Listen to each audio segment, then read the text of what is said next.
Hello again. This is Andy Vining reading My Mother's Diaries. At each episode, I open the pages of my mother's diaries written day by day on our family farm in Hampshire in the late 1940s. Through her words, we step back into a world of farming, family, village life, and the small everyday moments that quietly made up a life. So this is September 1949. September arrived still warm, though everyone could feel that summer was beginning to soften. The nights were cooler, and the fields were slowly emptying after the long weeks of harvest. On the farm, John was waiting for the thrashing tackle to arrive so that the wheat could be started at Flexford. Fred was still helping about the place, though he had yet to find a job of his own. The machinery all arrived, the huge thrashing machine and the baler all set up, and the thrashing began in earnest at Flexford, with Fred and Cross all helping. In the evening, everyone stayed for dinner, and Julie Dean stayed as well. And then Betty arrived and remained for the evening with us, but unfortunately the rain finally began to fall outside, and the work on the thrashing was halted. Life around the farmhouse carried on in its usual lively way. There were some mornings spent cooking, neighbours calling in for a chat, and the children constantly moving in and out of the house to play. John managed to fit in both football and cricket one Saturday, returning home tired but very cheerful. He'd had a good day. Evenings often ended quietly with a little sewing or work on a rug, while the wireless murmured in the background. On Sunday, John and I went to collect more plums before calling at Beechcroft to see Mother on the way back. And later that day, Mrs. Butcher arrived with her family, and Bet and Fred spent the afternoon picking some of the last peas at Flexford. We spent a number of evenings at Joan and Les Beaton's house, which had become something of a regular place to go in this summer. The following day, the weather and the thrashing was able to continue, and it was said to be one of the hottest days anyone could remember. Said to be the hottest day since 1911. So the farm work carried on, and John went off to cricket while Fred helped with the milking. I managed to finish the ironing before tea, which always felt like a small victory for me. Good news arrived not long afterwards. John learned that he'd done extremely well in the crop competitions with the Crowmore Club, winning first prize for wheat, first prize for barley, second prize for winter oats, and third for spring oats. A wonderful result and a proud moment for our farm. Later that evening we gathered at Beechcroft for a game of Monopoly with the whole family, and that was a good fun evening. The Romsey show came round as usual, as it always does every year at the beginning of September, and I went along with Deans and enjoyed a very enjoyable good day there. In the evening, Doug Legg arrived with his little puppy, one of Lassie's that he had bought from us. But as it turned out, it was rather naughty, and it managed to chase and kill one of the chickens in the yard, which caused us no end of annoyance. Life continued its familiar rhythm. Trips to the hairdressers were followed by evenings spent bottling fruit and making jam. John continued to play tennis at Chalks in Murden Avenue whenever he could spare the time. The children's lives were changing too. John built a sandpit for them in the garden so that Andrew and Heather and Janet could all play. There were trips to Hursley with Smoky by Jennifer to visit the blacksmith. One day we travelled into Southampton to buy new outfits for the girls as they prepared to start at the convent school. The days were still bright and warm, and then the children went to some music lessons. Jennifer had a worrying moment when Smoky got out of his field and briefly went missing, but he was found out on Hursley Road, and fortunately everything turned out okay. Soon afterwards, Sunday school began again for the children, and I walked across the fields to meet them coming back from the Ritchie Hall through Ram Alley. And afterwards, later that evening, Joan, Les, Tommy and Lorna all came for supper. The steady rhythm of autumn life was beginning to return. Washing and ironing filled the early part of a windy day, while I carefully sewed labels into the children's new school clothes. Fred was still searching for work and helping on the farm when he could, milking and doing other tasks for us. Then came an exciting moment for the farm. 2 heifers calved at Flexford, clear proof that the bull had been doing his job rather well. 2 lovely heifer calves to add to our ever-growing pedigree Jersey herd. Around the same time, Jennifer and Janet experienced an important milestone. They had their first day at the convent high school in Southampton. Unfortunately, the weather was miserable and rainy that morning, and they were thoroughly wet by the time they caught the bus in Hursley Road. But they seemed to enjoy the school and settled into their lessons quickly. Jennifer even came home with homework on the very first day, and that didn't please her very much. Life moved steadily on.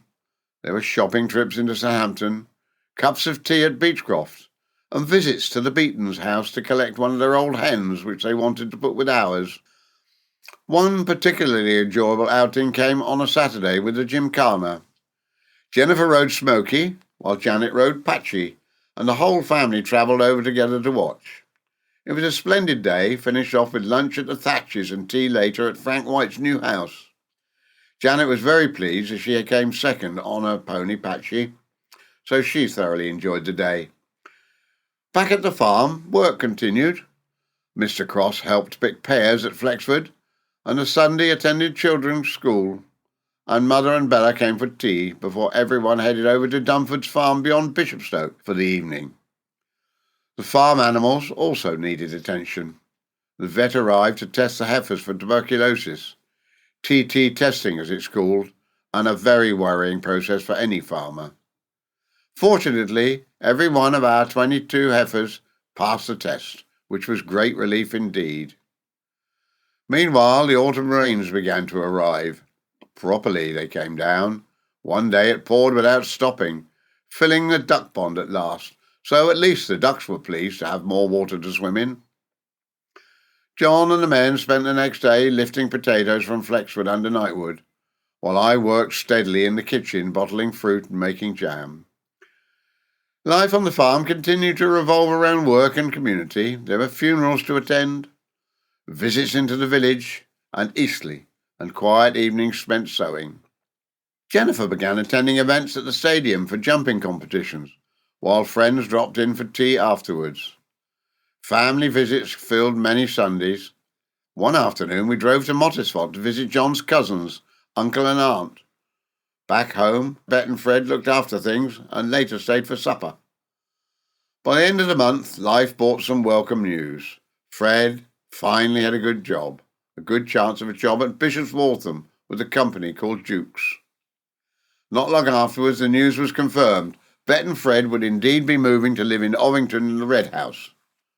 The farm itself continued to flourish. One day I received the wonderful news that my heifer calves had won a competition at the Gromore Club. It was another small victory for the farm. The weather remained unusually warm for late September. I cut the front lawn one afternoon and planted some rose cuttings that Joan had given me. There were evening visits to friends in Southampton and gatherings with family at the farmhouse. And as the month drew to its close, John finally finished lifting the potatoes. The garden was tidied, rose cuttings planted, and I spent a quiet evening working on my evening dress. Summer was clearly fading now. And so September came gently to its close, a month of harvest prizes, a show, new beginnings at school, autumn rains, and warm evenings, as the Hampshire countryside slowly turned towards the quieter days of autumn, and we drift slowly into October 1949. It began with weather that hardly felt like autumn at all. The very first day was said to be the hottest October day on record. The sun warmed across the fields and the gardens. Just beautiful, beautiful weather. John headed off to football at the Dell, while I spent the morning digging over the bed in the front garden, preparing it for planting wallflowers that would bloom next spring. Sundays were always hectic at the farmhouse, with neighbours dropping in throughout the day. Between visitors, I managed to do a little more sewing in my evening dress and even set about making some sloe gin. I managed to pick the sloes from the Camel's Hump just beyond Ram Alley, a sure sign that autumn had arrived. The following day I planted the wallflowers into the freshly dug bed, and Mother and Bella came for tea. Later, Mr. Manning dropped by in for a chat and had a cup of tea with us. The fine weather continued into the new week. Jennifer stayed at home from school with a cold one day, while John and I took a pair of bull calves to the market at Winchester in the back of the car. Unfortunately, bull calves are of no use to us on the farm, so they have to be sold on. Back at the house, I finished the ironing and mended a couple of shirts before John went off to his Masonic Lodge of Instruction meeting. Village life carried on in its familiar pattern. Jennifer soon got better and went back to school, and I went to the Ritchie Hall for dancing lessons. Afterwards, I called at Beechcroft to say goodbye to Bet and Fred as they prepared to move to Ovington. It's not too far away, so we should see them more often now. Mac was there as well, someone I had not seen for 17 years. It was quite remarkable how little he seemed to have changed. Soon afterwards, Bet and Fred began their new jobs. Fred's with Dukes of Bishop's Waltham and Betty and Smith's in Winchester. Meanwhile, Ken Jenkins, Chamberlain's farm agent, arrived to discuss plans for new cow pens, as our herd is growing and we definitely need more milking space. The old barn and yard are much too small now. Afternoons were filled with small domestic tasks, darning, gardening, and more work on my evening frock. Trips to the hairdressers were followed by tea with Mother and Bella. Evenings often brought more visitors. The Parkers came by, along with Mr. Cross, as neighbours continued to call in regularly. One afternoon, Joan visited and we went for a walk together, and I spent the evening doing more sewing again. John spent time drilling oats and vetches over at Flexford.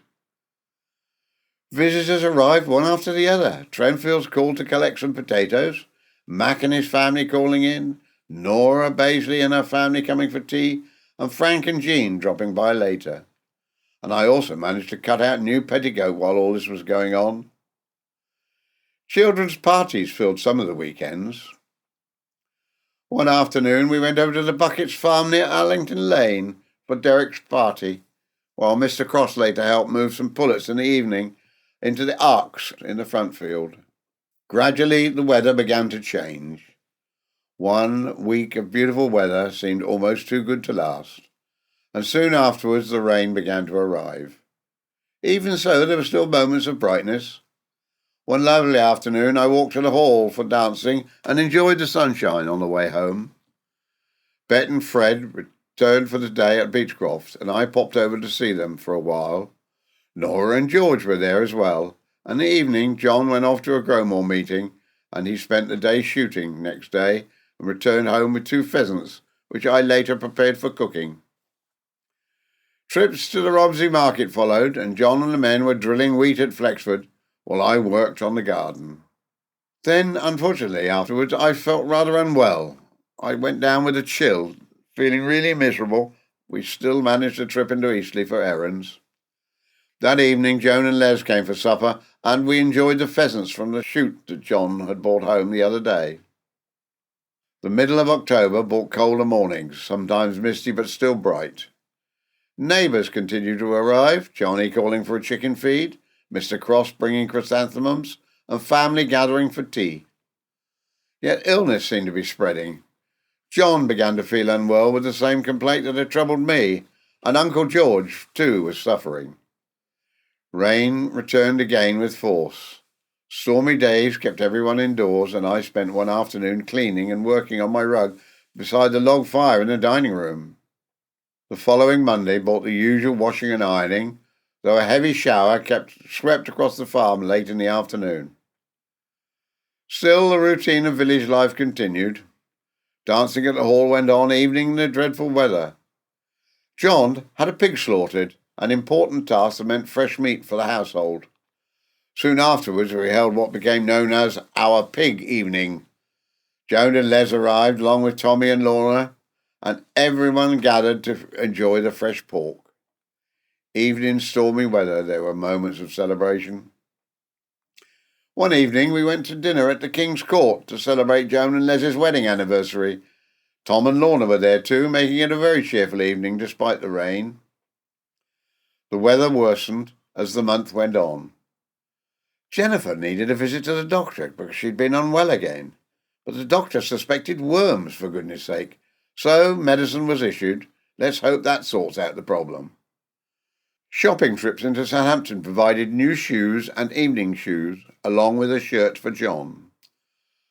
Some days the wind and rain was so fierce that we stayed indoors entirely, spending the evening gathered round the fire in the dining room. Gradually the storms began to ease. John continued his farm survey work for the Growmore competitions. Rain returned again during another dancing day at the hall, forcing John to come and collect me rather than me walking home. The farm agents again arrived to discuss new cow stalls. I do hope they can start work soon. Then Norman Cooper brought the fantastic news that he'd won the Buckfast Cup for his Jersey herd, a great accolade indeed. One particular day followed. Mother stayed the night as we prepared for a trip to the Diaries show in London. The next morning we travelled up in Jones's coach with Kath and Norman. It was a splendid show with much to see. And afterwards we enjoyed dinner at the Strand Palace Hotel before heading to the theatre to see Brigadoon. It was a wonderful evening. The coach journey home was bitterly cold but full of cheerful conversation. The following morning brought a very hard frost, and that's why it had been so cold that night. Mother and Bella walked home after staying the night, and later I walked to the cemetery and took flowers to put on Father's grave.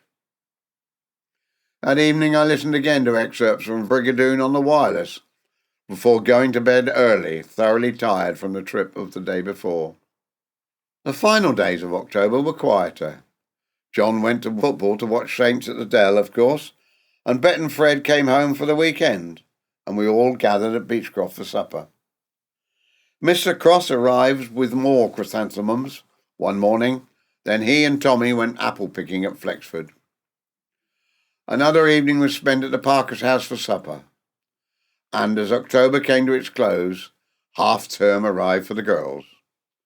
Jennifer went riding with Carol Adams, while I took Janet to the Empire Cinema to watch a flick. Frank and Widdy Dean kindly had Heather for me. And so October faded into autumn, a month of bright days and heavy storms, fresh pork, countryside gatherings, and a memorable night in London. As the farm settled quietly into the darker evenings of the winter ahead, family and neighbours gathered again and again for birthday teas, bacon suppers, and a lively wedding anniversary celebration. And so I close October and hope you are here again next Sunday when we move into November or December 1949 and move on towards a new decade, 1950. This is Andy Vining reading My Mother's Diaries. Thank you for listening.